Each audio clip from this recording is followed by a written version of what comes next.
আসসালামু আলাইকুম। সবাই তো গরুর মাংস অনেকভাবে অনেক মশলাপাতি ব্যবহার করে রান্না করে। চলুন আমি আজকে আপনাদের সাথে শেয়ার করি আমি আমাদের ঘরে ঘরোয়াভাবে কীভাবে গরুর মাংস রান্না করি। ফার্স্টে আমি 3 কেজির মতো গরুর মাংস এখানে ধুয়ে পরিষ্কার করে রেখেছি পানি ঝরিয়ে। তারপরে এর মধ্যে দিলাম 2 চামচের মতো লবণ, তারপর দিব হলুদের গুঁড়ি 2 চামচ,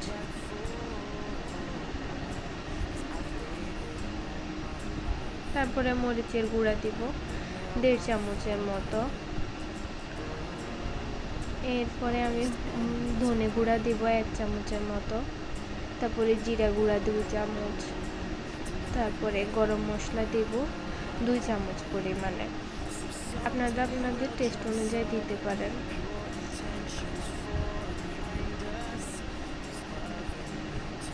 তারপরে এর মধ্যে আদা রসুন অ্যাড করব। রসুন দিয়েছি এখানে 3 চামচের মধ্যে হবে, 3 চামচ পরিমাণ রসুন অ্যাড করব। তারপরে এখানে আমি বাদাম পেস্ট দিচ্ছি। এখানে হচ্ছে কাজু বাদাম, পেস্তা বাদাম, তারপর চীনা বাদাম আর কিশমিশ, তারপর জায়ফল, জয়ত্রী সব একসাথে ব্লেন্ডার করে আমি এখানে মিক্স করব। এর মধ্যে 2 চামচ দিব টক দই, আপনারা চাইলে নাও দিতে পারেন। তারপর এখানে গোটা মশলা দিব, দারচিনি, তেজপাতা। আমি যেহেতু এলাচিটা ব্লেন্ডার করে দিয়েছি তাই গোটা আর দিচ্ছি না। এর মধ্যে দিব লং। তারপরে এখানে আমি অ্যাড করতেছি তিলের তেল। আপনারা চাইলে এখানে সয়াবিন তেল, সরষের তেল ব্যবহার করতে পারেন। আমার কাছে তিলের তেল ছিল তাই তিলের তেল দিচ্ছি। তারপরে সামান্য পরিমাণ দিব, দিয়ে আমি এটাকে ভালোভাবে মিক্স করে নিব। মিক্স করে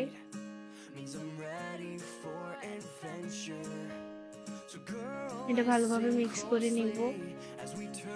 মশলাগুলো মাংসের সাথে খুব ভালোভাবে মিশিয়ে এগুলা মেরিনেট করতে রেখে দিব। আপনারা চাইলে এখানে মেরিনেটটা আরো 1 ঘন্টা 1.5 ঘন্টা আগেও করে রাখতে পারেন। আমার যেহেতু এত টাইম ছিল না, শুক্রবারের দিন ছিল, সবাই জুমার নামাজ পড়তে যাবে, এসে আবার খাবে, তাই আমি আর মেরিনেট করে রাখি না। আমি সরাসরি এগুলা মিক্স করে চুলায় বসিয়ে দিয়েছি। এই তো আমি ফ্রোজেন করে রাখছি। আদা দিলাম 2 টুকরার মতো, দিয়ে এটা ভালোভাবে মিশিয়ে নিব। খুব ভালোভাবে মিশিয়ে নিতে হবে যেন মশলাগুলো মাংসের মধ্যে একদম লেগে যায়। তারপরে আমার কাছে মরিচের গুঁড়া একটু কম মনে হলো, আমি আরো 1 চামচ দিলাম। দিয়ে এটাকে ভালোভাবে মিশিয়ে আবারও মিশিয়ে নিব। ভালোভাবে মিশিয়ে চুলায় বসিয়ে দিব।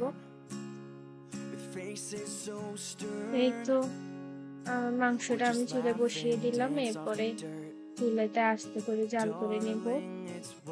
এরপরে আমি বড় সাইজের একটা পেঁয়াজ নিয়েছি, ওইটাকে কেটে সুন্দর করে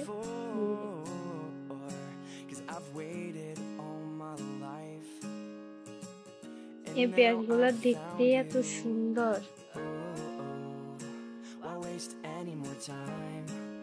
মাংস রান্না করতে গেলে এগুলা বেশি প্রয়োজন হয়।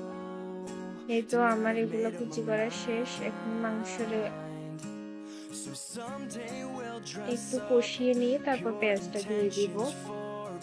আমি এখানে মাংসের মধ্যে আলু দিয়েছিলাম। ছোট বাচ্চারা আলু খেতে অনেক পছন্দ করে, মাংসের আলু। এই তো আমার ফাইনাল লুক গরুর মাংসের। মাশাআল্লাহ, গরুর মাংস দেখতে যেমন সুন্দর হয়েছে, খেতেও অনেক মজা হয়েছে। আপনারা চাইলে ট্রাই করতে